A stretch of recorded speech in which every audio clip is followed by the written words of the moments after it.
Hi team, I've got the great pleasure today of talking to Hamish McLaren, who is the Group Online Manager at Whites Powersports. Hi Hamish. Hi, how's it going?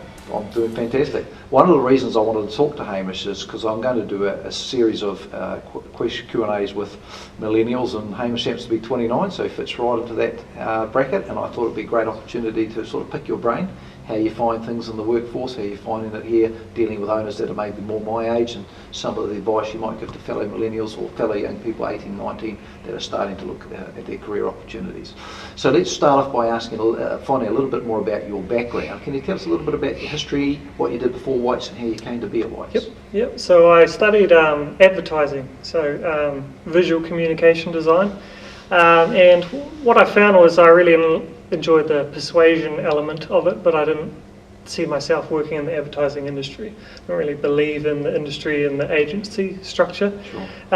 So I started looking at online and how you could sell online, and I really just learned that there wasn't a lot that university could teach me. I could just teach myself. So I started just building websites for people in Wellington, and I quickly found that once the challenge was over of building the website, I wasn't interested in maintaining that ongoing relationship, which is what a website is. Sure. So I thought, well, how am I going to stay motivated? I'm going to do something that I love, which is motorcycles.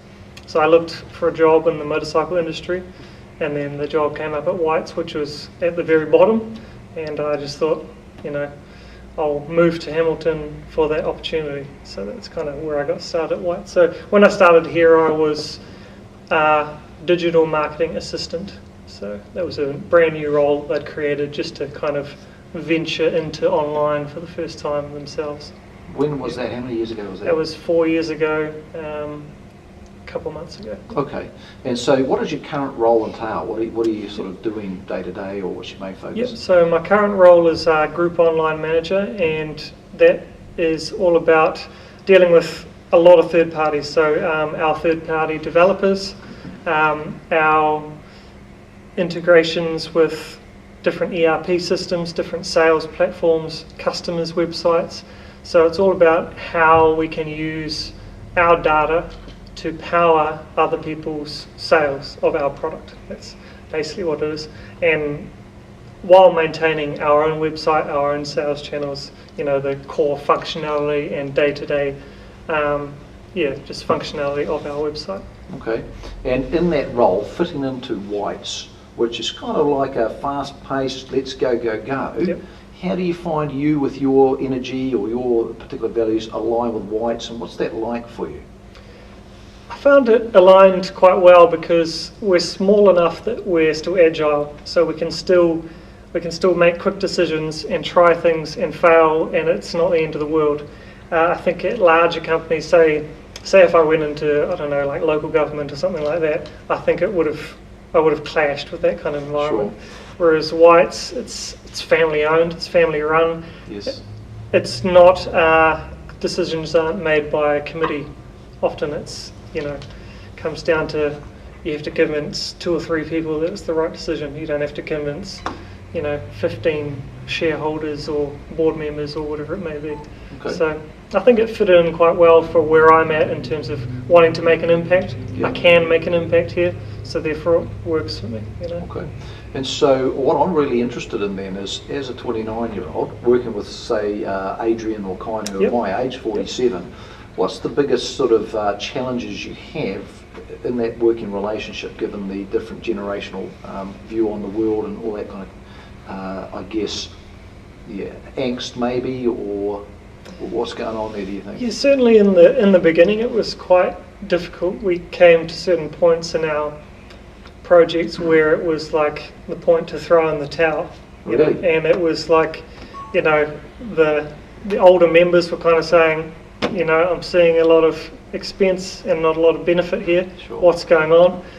And it was hard to convince them that it was the right thing to do. But any business owner is smart enough to, you can persuade them if you put it down to the basics of better customer service or better bottom line or whatever it may be. So I think as long as you've got the right business case for it, then it doesn't really matter the specifics of the technology that they don't understand or things like that. They understand that as long as it's the right direction, they don't need to know the exact details of what language this may be written in, or what how this software may be better than this other software.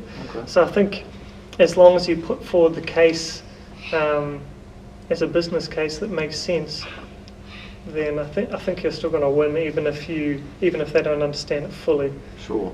And as a millennial and with your peers, what's important to you in a leader or a manager that you work to? What sort of traits do you look for that inspire you or motivate you? Be interested to hear that from your sort of age group. Yeah, I think having really high expectations, and from them to you, them to me. You like that? Yeah, okay. And also a lot of trust in that. I've kind of in some ways been left to my own devices here sometimes, where I'm just like, okay, you go and figure that out and report back, and that's how I like to work, Right. So I don't know if that's common with other millennials, but that's how I like to work. And so I guess Kine specifically, my boss, he puts a lot of trust in me to figure it out myself, but he always has those expectations that have to be met. And how do you find that? Do you like that, not like that? How does that work for you? Yeah, it works well for me, and just other leaders I've kind of come across. I think what I've learned most is they are very specific on details, on certain details. You can't. There's certain things that you just can't breeze over, and I kind of had to learn that a lot. That some things you can kind of be a bit more general about, and that there's some things that you just cannot. I don't really have an example, but you can't really move past certain details. You come across people who are just so more focused on exactly what they're saying, and you need to kind of key into what they're saying. And so pay attention. And really pay attention. And I know you deal third party a lot with providers, and some of them are a lot older than yourself. Yep. Is that a bit of a challenge, and how do you deal with that in terms of getting respect from, let's say, someone my age, but you're kind of you're giving them a contract to do, and so you're setting out the terms and what you expect. Do you find any challenges around that, and if so, how do you deal with those? I think mainly you find challenges with people who are less professional. Professionals can respect hard work and regardless of business age. Ethic and whatever you're doing, regardless of age. Right. I think as long as you're competent and you can communicate well, and you can kind of explain to them what you want and that you understand what they can provide. As long as they understand that, they're not going to try and pull the wool over your eyes or manipulate you or not take you seriously. And if they do, then I know I've always got backup. It's not just me here. I know I can just go straight to someone who they will never question, and they will back me 100%. So I've got that as well, I guess. Okay. Millennials get a bad rap about work ethic. Yep. A bad rap about they want to work unstructured and all the rest of that. What do you say to that, and where do you sit on that sort of question or view, assumption that some people make about millennials? They don't want to work hard, they don't want to work long hours, or they don't want to do. I mean, how do you do? What do you do? What's your take on that? I think people work hard and they'll work long hours and they'll work for free if they have the right reason why. Right. Purpose, huh? I think especially a lot of young guys as well, I think would lacking that sense of purpose, and that's something for me that I found by changing what industry I was working in. Right. So I can imagine if I was in a different industry I would struggle with that, but because I've got a clear goal and a clear direction of where I want to be and where the company is, I can work hard towards that. Okay. And saying that, I have very different levels of motivation throughout the week, the month, whatever it may be. As we all do. As we all do. It's not unique to your age. It's not unique to me, but I think that I've found a way to manage that and focus when I do have a lot of energy and a lot of work ethic and I want to do long hours, Right. that I'm doing long hours on what's important, not long hours on, the low energy work. Right. Yeah. And you talked about purpose and being engaged and people work for free. So a lot of employers want people like yourself that are young, smart, work hard. What bit of advice would you give to an employer, a business owner that's looking to hire someone in their 20s to keep them engaged? What's the one sort of key message you'd say to a business owner or an employer? Yeah, I think a lot of young people are just looking for opportunity to grow into something. Right. Like you can't provide a young person a dead-end job. So career growth. Career growth, I right. think. Yep. And responsibility, expanding responsibility, even if it's not a change in role or going up the tree, if it's more responsibility, I think that's what appeals to people. Yeah. Sure. And in terms of your career and where you want to go, do you feel like you're going at a pace? Do you get impatient? You want to be there now? Or how do you feel about where you're going? Are you on the right path? Because I kind of get the sense that, and I could be wrong, but everything I see and hear about the age group is sort of 22 to 32s, that they sort of want to work, definitely not in your case, of course, but they sort of want to work 6 months and be making 100 grand a year and have the company car and a cell phone. Do you feel like that, or if you don't, how do you deal with that? Like, what do you say to that?